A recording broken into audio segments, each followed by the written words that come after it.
एमसीसीकै केसलाई हेर्नुभयो भने पनि पास भएन भने अमेरिकनहरूले छोड्नेवाला छैनन्, पास भयो भने चाइनिजले छोड्नेवाला छैन। तपाईले पहिलेदेखि जुन फरेन पोलिसीको नीति लिनुभयो नि त्यसको दुष्परिणाम त एक ठाउँ भोग्नु पर्थ्यो। अब त्यो तपाईँ त भड्खालोमा अहिले पढ्दै हुनुहुन्छ एमसीसीमा। पछिल्लो आर्थिक सामाजिक र राजनीतिक घटनाक्रमहरूबारे विश्लेषणात्मक कुराकानीका निम्ति आज हामीले राजनीतिक विश्लेषक डाक्टर अरुण कुमार सुवेदीसँग साक्षात्कार गराउन गइरहेका छौँ। अरुण सर, धन्यवाद। मानिसहरू राजनीति सँगसँगै देश अप्ठ्यारोमा गयो भनेर धेरै बुद्धिजीवीहरू भनिरहेका छन्। यद्यपि भारतसँगको सम्बन्ध राम्रो नहुँदै प्रधानमन्त्री भए फेरि भोलि के हुन्छ मानिसहरूले यस्तो आशंका गरेका छन्। कस्तो खालको प्रभाव रहन्छ? लामो समयदेखि भारतको जनताको भावनाको प्रभाव पनि नेपालमाथि छ, भारतको राज्य सत्ताको प्रभाव पनि नेपालमाथि छ। यो ढाकेर पनि ढाटिन्न। अब पश्चिमको पनि छ, चीनको पनि छ। तर पछिल्लो अध्यायमा आएर जुन भारत चाहिँ सामाजिक रूपमै नेपाल र भारत द्वन्द्वात्मक अवस्थामा पुगे। कसरी भने नेपालमा सोशलिस्ट र कम्युनिस्टहरूको सामाजिक वर्चस्व र राजनीतिक वर्चस्व बढ्दै गएर नेपाल चाहिँ सांस्कृतिक विघटनवाद र चाहिँ एथेइस्ट भनेको अनिश्वरवाद अथवा नास्तिक र सांस्कृतिक विघटनवादी हरूको राजनीतिक नेतृत्वले समाजलाई त्यतातिर लिएर जान खोजिरहेको अवस्था छ। भारतमा ठिक उल्टो छ। सांस्कृतिक पुनर्जागरणवादीहरू र सांस्कृतिक राष्ट्रवादीहरूको चाहिँ वर्चस्व बढेर शक्तिमा आइरहेको छ, त्यो दिशातिर गइरहेको छ। 11औं शताब्दी दिल्लीको सल्तनत पृथ्वीराज चौहानको ढलेपछि सम्भवतः भारतमा भारतवर्षीय सांस्कृतिक राष्ट्रियताको लागि सबभन्दा ठुलो पुनर्जागरणको भावना अहिले उत्पन्न भएको छ। अनि त्यो दुईटा अलग अलगमा गएपछि त राजनीतिक रूपले पनि फेरि अनि एउटा महत्त्वपूर्ण कुरा के छ भने भारतको 1.25 अरब जनताको आस्थाको केन्द्र चाहिँ नेपाल भइरहेको अवस्था। त्यसकारण आफ्नो आस्थाको केन्द्र चाहिँ विधर्मीहरूको पकडमा पनि नजाओस् र चाहिँ मतलब एकदम नास्तिकहरूको पकडमा पनि नजाओस् भन्ने तर्फ भारतेली जनता पनि सजग छ। त्यसकारण भारतेली जनताले नेपाललाई त्यो दिशातिर नजानको लागि हस्तक्षेपकारी भूमिका खेल्नलाई भारतको सरकारमाथि दबाब दिन्छ। यो बहुत महत्त्वपूर्ण कुरा हो र त्यो दबाबलाई किनभने त्यो समुदायले नै सत्तामा पुर्याइदिएको छ, त्यो दबाब दिन्छ भारतेली समुदाय त जनताले। किनभने नेपालको सांस्कृतिक धरोहर र सांस्कृतिक आस्थाप्रति 1.25 अरब भारतेलीको गर्व छ। तर हाम्रै राजनीतिक नेतृत्वको यति साह्रो चाहिँ मतलब अवहेलना छ कि हामी पराय धर्मको लाई रिकग्नाइज गरेर सरकारले पैसा दिएर चाहिँ होली वाइन खान गएका छन्। तर हाम्रा कार्यकारी प्रमुख आजसम्म पशुपतिनाथको चौखट टेक्न गएका छैन। कतिपय आफ्नै संस्कृतिप्रतिको यहाँभन्दा ठुलो अवहेलना के हुन्छ? डाक्टर साहब जस्तो पुनर्जागरण। त्यसकारण यो स्थितिले एउटा टकरावको मान्यता अवस्था राख्छ। दोस्रो कुरो के छ भने भारतले जहिले तहिले नेपालमा आफ्नो सुरक्षाको सरोकार राख्दै आएको, खास गरिकन दक्षिणमा अहिले बढ्दै गएको मद्रसाहरू र टेरोरिस्ट एक्टिभिटिज अनि person to person surgical strike भारतले लामो समयदेखि गर्दै आएको छ। नेपालका धेरै मान्छेहरू भारतेलीहरूबाट मारिएका छन् आतंकवादको कनेक्सनको हिसाबले। त्यो एक किसिमको चाहिँ अप्रत्यक्ष सर्जिकल स्ट्राइक हो। सर्जिकल स्ट्राइक भने माथिबाट जहाज आएर हिर्काउनुपर्छ भन्ने जरुरी छैन। त्यो अवस्थामा भारतले राखेको चासोलाई हामीले सम्बोधन गर्यौँ भने भारत एउटा चाहिँ त अलिकति हस्तक्षेपकारी भूमिकामा अवश्य आउँछ। तर हामी के छ भने एन्टी इन्डियनिजम इज नेसनलिजमको नाममा हामी चाहिँ हामीलाई के फाइदा छ भन्ने मतलबको विषय होइन। आफ्नो देशको लाभ हानि भन्दा पनि भारतको विरोधमा बढी केन्द्रित हुन्छौँ। त्यसरी बतासिएर आजसम्म हामीले दुर्घटना बिहोरेको छौँ र नागरिक आन्दोलनहरू पनि सुरु भएका छन्। सँगसँगै सत्ताधारी पार्टीका मानिसहरू पनि कतिपय अवस्थामा सरकारको विरोध गरिरहेको देखिन्छ। यो के हुन खोजेको डाक्टर साहब, कसरी हेर्नुहुन्छ? यसलाई के छ भन्नुहुन्छ भने स्वाभाविक रूपले राजनीतिको गन्तव्यको सुरुवातै गलत बिन्दुबाट भएपछि गलत परिणतिहरू आउँदै जान्छ। हामीले गलत बिन्दुबाट एउटा उत्तेजनामा आएर यो अहिलेको जुन परिणामलाई उपलब्धि भनेको छौँ यसको राजनीतिक यात्रा सुरु गरेको हो र जसलाई हामीले उपलब्धि भनेको छौँ यसले हाम्रो राष्ट्र समाज लाई गलत परिणामतिर नै दोहोर्याउँदैछ। गलत परिणामहरूतिर जान थालेपछि जसले बुझ्दै जान्छन् ती मान्छेहरू चाहिँ यो गलत भएछ भनेर सडकमा निक्लिने अथवा कलमबाट निक्लिने अथवा चाहिँ अहिले त नयाँ सूचना प्रविधिहरूबाट निक्लिने विभिन्न माध्यमबाट निक्लिन थालेका छन्। यो संविधान आउँदाखेरि चाहिँ मुखरित भएर संविधानको पक्षमा किताब लेख्नेहरू आज संविधानको विरुद्धमा सडकमा नारा लाउँदै हिँडेको पनि देखाएको छु। किन भएको होला यस्तो? किनै मान्छेहरू किन फेरि आज यो विरोध गर्छन्? संविधानलाई नै फेरि मुद्दा बनाएर अस्थिरता पैदा गर्ने गिजल्ने कार्यक्रममा लागेका हुन् या बुझेका हुन्, सत्य बुझेका हुन्? के हो तपाईँले देख्दा?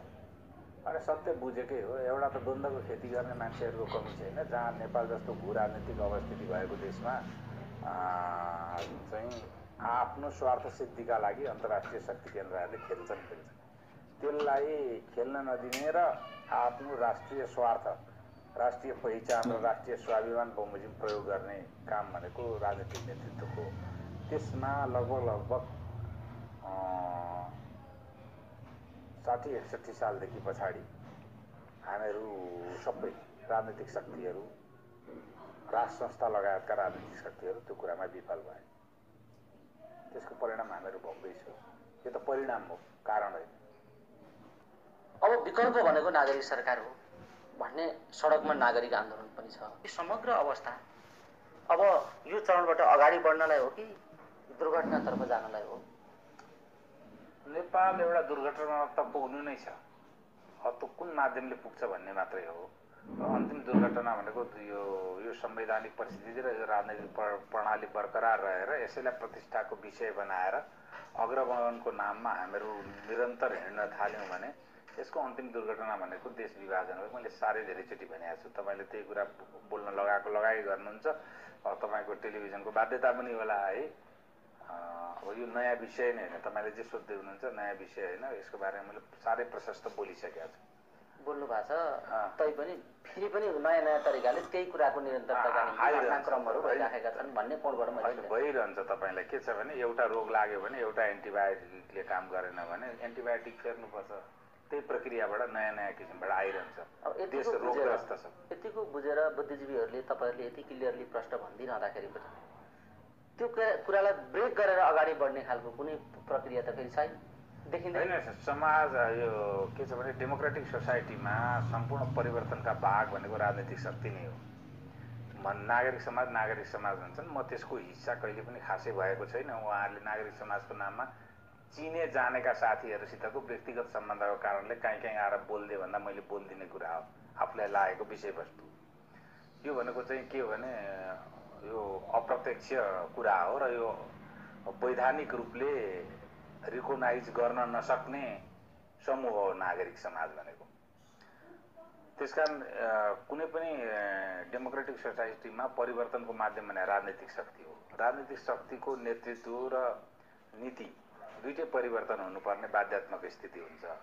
अहिले खास गरिकन पछिल्लो अध्यायमा आएको राजनीतिक नेतृत्व अलिकति सतही अनि अन्तर्राष्ट्रिय शक्तिहरूको प्रभावमा बढी परेको, आफ्नो सांगठनिक व्यवहारको बाध्यताले थिचिएको, महँगो राजनीतिक प्रणालीलाई धान्नका लागि जुन प्रकारको बाध्यात्मक व्यवहार हुन्छ त्यसले थिचिएको र त्यसलाई सम्बोधन गर्दा अनेक किसिमका सम्झौता गर्नुपर्ने बाध्यात्मक स्थितिमा पुगेको हुनाले हामीले यो परिणतिहरू देखिरहेका छौँ। र ती जबसम्म राजनीतिक शक्तिहरू अथवा राजनीतिक दलहरू परिवर्तन हुँदैन, उहाँहरूको नीतिहरू परिवर्तन हुँदैन, जबसम्म आफूले गरेका गल्तीहरू उनीहरूले स्वीकार गर्दैनन् र ती गल्तीहरूलाई प्रतिष्ठाको विषय बनाएर घुमाई फिराई घोप्टाइ नेप्टाइ चेप्टाइ जस्टिफाई गर्ने मात्रै काम गर्छन्, तबसम्म अब यो दुर्गति भइ नै रहन्छ। त्यो हामीले नियति 51 सालको नेपाली कांग्रेसको सरकार विघटन भए पछाडि त्यो नियति निरन्तर रूपमा संविधान परिवर्तन गरेर भए पनि त्यही कुनै संविधान अन्तर्गत रहेर भए पनि हामीले भोगिरहेका छौँ।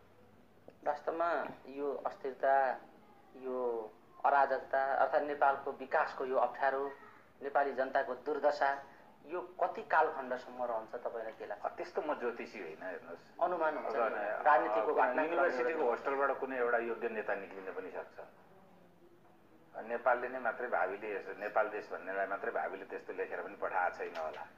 यिनै राजनीतिक सङ्गठनबाट पनि योग्य नेताहरू जन्मन सक्छन् र अर्को राजनीतिले कुनै पनि कोर्स लिन सक्छ बाध्यात्मक अवस्थामा। त्यसकारण यो राजनीतिमा ठ्याक्कै यस्तो होइन, यो फिजिक्स जस्तो होइन राजनीति भने। फिजिक्समा एउटा प्रेडिक्सन गर्न सकिन्छ, तर पनि विश्लेषकहरू स्रष्टा द्रष्टा भनिन्छ नि त। त्यसो अब सतहमा आएका परिघटनालाई विश्लेषण गर्दाखेरि एउटा निर्गुलमा केहीमा पुग्न सकिएला। तर अहिलेको अवस्था हेर्दा अन्तर्राष्ट्रिय परिस्थिति, हाम्रा छिमेकीहरूसँगको सम्बन्ध र हाम्रो राजनीतिक प्रणाली र हाम्रो संवैधानिक प्रणालीलाई हेर्दाखेरि एउटा कठोर द्वन्द्वको अध्यायमा हामीहरू पुग्दैछौँ, झन् अग्रसर हुँदैछौँ। र त्यो द्वन्द्वको अध्याय भएपछि द्वन्द्व निरन्तर रह्यो भने चाहिँ धेरै पीडादायक हुन्छ। भसक द्वन्द्व छिटै अध्ययन भएर एउटा स्थितिमा गयो भने असर हुन्छ। जो सामना चाहिँ गर्नै पर्छ। यो एउटा तपाईँले त्यसमा त विषै खाइसक्नुभयो भने त कि औषधि खानुपर्छ कि मर्नुपर्छ, अरू विकल्प हुँदैन, सामना गर्नै पर्छ। नेपाली राजनीतिले पोइजन खाएको छ। अब विष खाएर कसरी दबाई गर्ने भन्ने प्रश्न, उपचार यो गर्ने भन्दा पनि अब कसरी गर्ने भन्ने नै क्वेसन आयो भने त सबै सखाप हो नि, होइन? अब हुन पनि सक्छ। देशको विभाजन भनेर त्यो सखाप हुनु होइन। पहाडको द्वन्द्व भन्नुहुन्छ कि मधेसका द्वन्द्वहरूको स्थिति भन्नुहुन्छ कि अहिले जुन सामाजिक असन्तुष्टि छ, राजनैतिक असन्तुष्टि छ, राजनीतिक आर्थिक असफलता छ, मुलुकको चाहिँ मतलब आर्थिक सूचकहरूको स्थिति हेर्नुहोस्, त्यो सबैले के जनाउँछ? मैले राम्रो भनेर राम्रो हुन्छ र वस्तुगत यथार्थै हो नि। यो कुरै पनि मेरा टाउकाको कसैलाई अब्जस थोपरेको त होइन। वास्तवमा नेपाली जनताले सत्यको नजिक पुग्न पाएनन् कि दिएन? डाक्टर साहब यो कुरा अलिकति भनिदिनुहोस् त। यस्तो डामाडोल स्थिति छ तर जनतालाई विकास समृद्धि हामी छौँ भन्ने खालको एउटा चाहिँ फेरि पनि त्यो बदमासी त भइराखेकै छ। त्यो त जहिले तहिले हुन्छ। जनताले सत्य चाहिँ कहिले बुझ्न पाउने? युद्ध भएपछि त्यो त अब केलाई सत्य नै सापेक्षित सत्य हो। एक थरी मान्छेलाई अहिले बहुमत जनतालाई चाहिँ नि द्वितीय सत्य लागिरहेछ। अहिले लागेको छैन, भोट दिने बेलामा लागेको थियो, अब अहिले लागेको छैन। अहिले लागेको छैन। यसलाई ब्रेक गर्ने उपाय विकल्प पनि त छैन। होइन, तपाईँको यो संवैधानिक परिपाटी र अब यो अहिलेको राजनीतिक प्रणालीबाट हामीहरू समाधान खोज्न सक्छौँ भन्ने मलाई लाग्दैन। मैले पटक पटक भनेको छु, तपाईँले अब तात्विक एकदमै विषय केन्द्रित चाहिँ मतलब प्रश्नहरू नसोद्धाखेरि त्यसैलाई घुमाइ फेरि उत्तर दिन पनि गाह्रो हुन्छ। तर यो प्रणालीबाट हामीहरू समाधान चाहिँ आउँदैन भनेर म त पहिलेदेखि नै भोटसम्म नहाली बसेँ भनिराख्नु भएको छ। अब कहिले यही संविधान बनाउन लडाइँ गर्ने, कहिले यही फ्याल्न, अब सुधार्न लडाइँ गर्नुपर्ने नेपाली जनताको नियति आफ्नो ठाउँमा छँदैछ।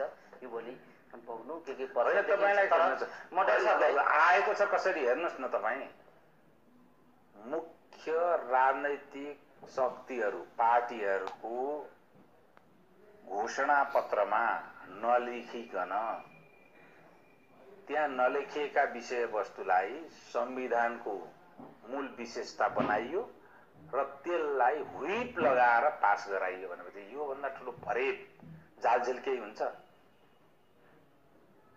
यो अपराध विरुद्ध यो त सबै नेपालका मुद राजनैतिक शक्तिहरूले संविधान सभामा निर्वाचन हुने बेलामा घोषणा पत्रमा चाहिँ बाटो बनाउँछु भनेर लेख्ने अनि पिपुलको म्यान्डेट लिने अनि त्यो दुनियाँवाला लेखेर जस्तो संविधानको मूल विषयवस्तु घोषणा पत्रमा नराखिकन पब्लिकको म्यान्डेट लिएर पब्लिकको म्यान्डेट विरुद्ध, नेपालको आस्था विरुद्ध, नेपालको परम्परा विरुद्ध, नेपालको राष्ट्रियताको मूल मर्म विरुद्धका विषयवस्तु संविधानमा तपाईले राख्नुभयो। जे हुनु थियो हुनु